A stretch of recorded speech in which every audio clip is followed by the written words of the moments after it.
Hey guys, and welcome to the Working Money Channel. So we got STEDAS here on Twitter, just reminding you guys, if you still want to know more about claiming your Spark tokens, how you claim what you need, the XRP ratio, he does have a resource here, and I like promoting this every now and then because he does give some good infographics and some detailed explanations on what you need to do. If you are using the Ledger Nano S or X to claim your Spark tokens, I know some of you guys are wondering, wow, is Spark available now? Why haven't I received my Spark? Well, there's a lot to go through, guys, and he does explain it. I will link his website in the description of this video if you guys want to get a more detailed explanation on that. Conversely, if you want a Ledger Nano and you don't have one yet, I do have an affiliate link in the description of this video. You can use it if you want. You don't have to use it. I know some of you guys have still been asking me, I want to get some other kind of alternative to where I'm keeping my XRP now. I don't know if that's because you're worried that the exchange is going to lose your XRP or not, because of course, since the lawsuit, many exchanges in the United States specifically are going to be temporarily halting the trading of XRP. So I can see why some of you guys are worried. Again, I do have that affiliate link in the description if you guys want to use that. But crypto adoption, becoming more prevalent, and, throughout the year, I think we're going to see more of this kind of thing. This from the Cryptic Poet. Sharia-compliant crypto exchange wins a license from Bahrain Central Bank and plans to offer spot trading for XRP. So Middle East's soon-to-launch digital asset exchange COINDESK will help new and seasoned investors who are looking for access to non-traditional investment options by providing a locally integrated platform that will enable them to maximize their return on investment safely and securely while participating in the new digital economy. So COINDESK has now received a crypto asset services company license for Category 2 from the Central Bank of Bahrain, and they are going to list XRP. Of course, XRP trading just halted in the United States. Pure FUD attempt, I think, on the SEC's behalf. Of course, Americans now have to find new ways to trade XRP. Uphold is an option, and I believe there are a couple of others that are still, standing behind Ripple, saying we are going to continue trading XRP until we get a straight answer from the court. So kudos to those exchanges who are continuing to list XRP despite all the noise that's happening in the space. I also saw this from the Cryptic Poet. Ripple partner UAE Exchange and Express Money will restart operations soon. So apparently Finabler was in trouble.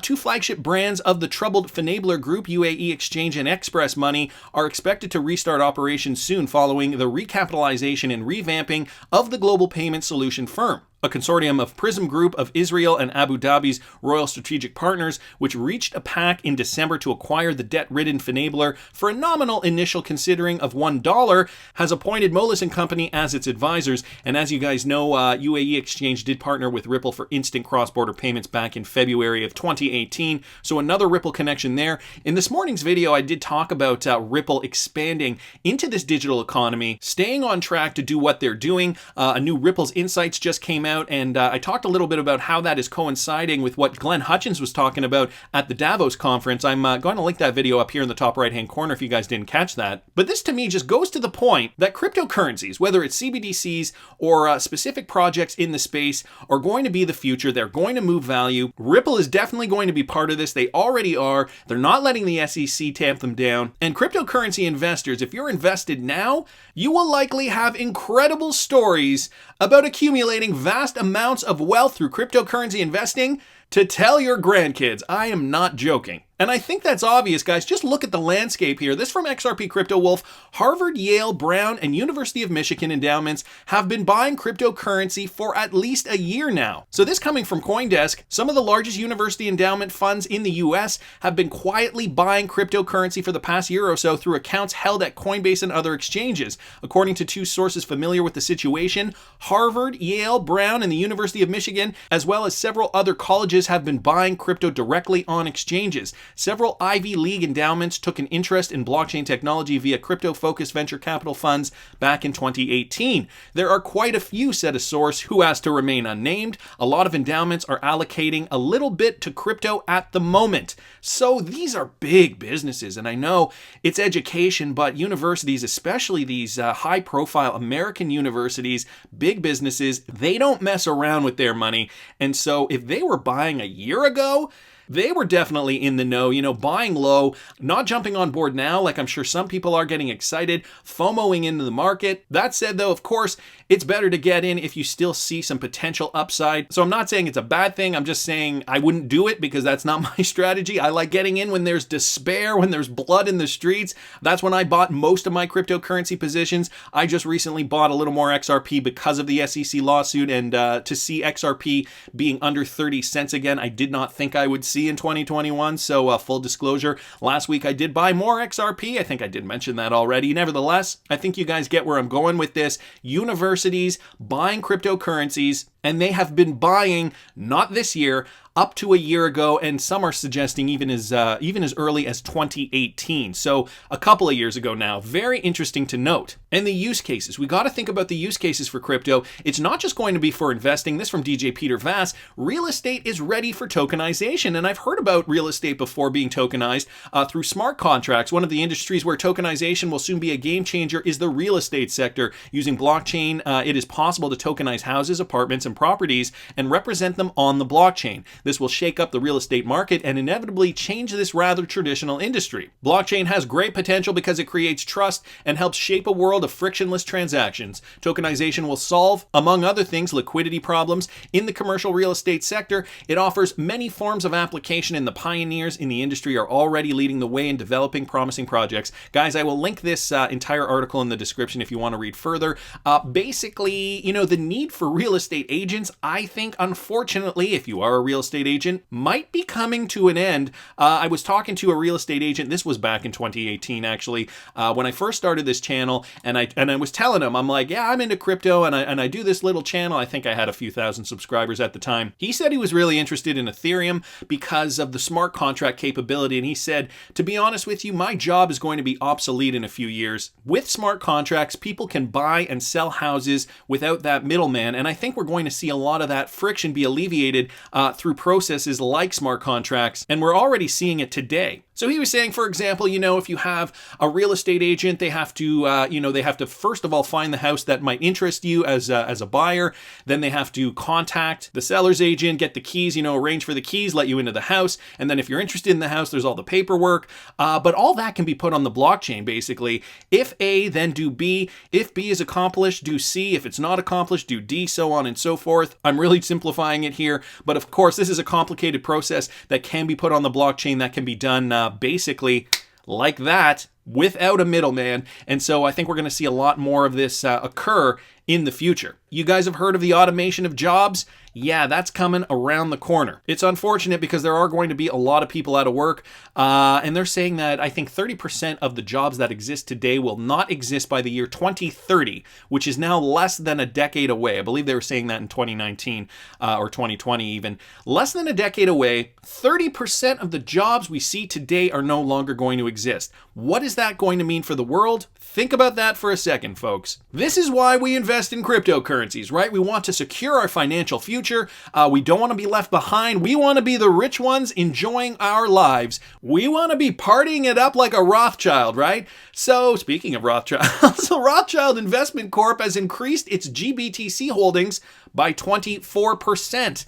So if you guys still weren't convinced, the Rothschilds are doing exactly what we want them to be doing. If you are a crypto investor, Chicago-based Rothschild Investment Corporation recently increased its position in Grayscale Bitcoin Trust to 30,454 shares, a 24% increase from October. The institutional investment manager of $1.4 billion disclosed Monday its shares in the trust were worth $975,000 at the end of 2020. Rothschild's investment first bought shares of Grayscale's Bitcoin vehicle in 2017, but appeared to have exited that position shortly after. It began buying again in 2019. Grayscale is owned by COINDESK's parent company, Digital Currency Group. Very interesting to note here, guys. Rothschilds adding to their Bitcoin position as well through Grayscale. Which brings me to this point here. This from Paul McNeely.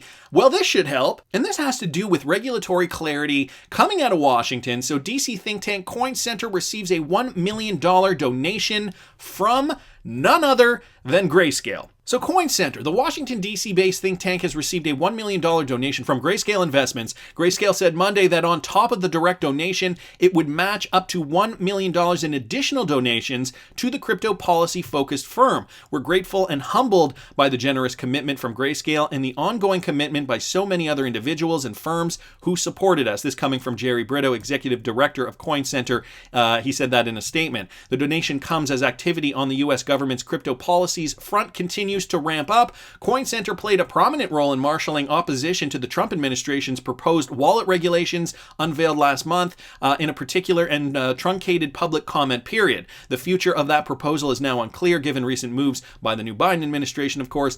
Indeed, Grayscale's donation also arrives just days after a new administration took power in Washington, D.C. With that comes new faces at the top of relevant agencies such as the SEC and the Commodity Futures Trading Commission. Recent news developments indicated that those agencies are set to be led by policymakers with past key experience in the crypto realm. So this is all positive news. We exist to ensure that there's a voice in Washington for open, permissionless cryptocurrency networks, which are public goods from which everyone benefits, Brito said. The funds we raise are crucial to help our team do what we can to ensuring that the ecosystem continues to mature and grow. Lobbying power. Money talks. And you notice that Grayscale wasn't going to donate this money before Trump left office. So they certainly didn't think that the Trump administration was going to be positive for cryptocurrency adoption. How much can Washington be bought?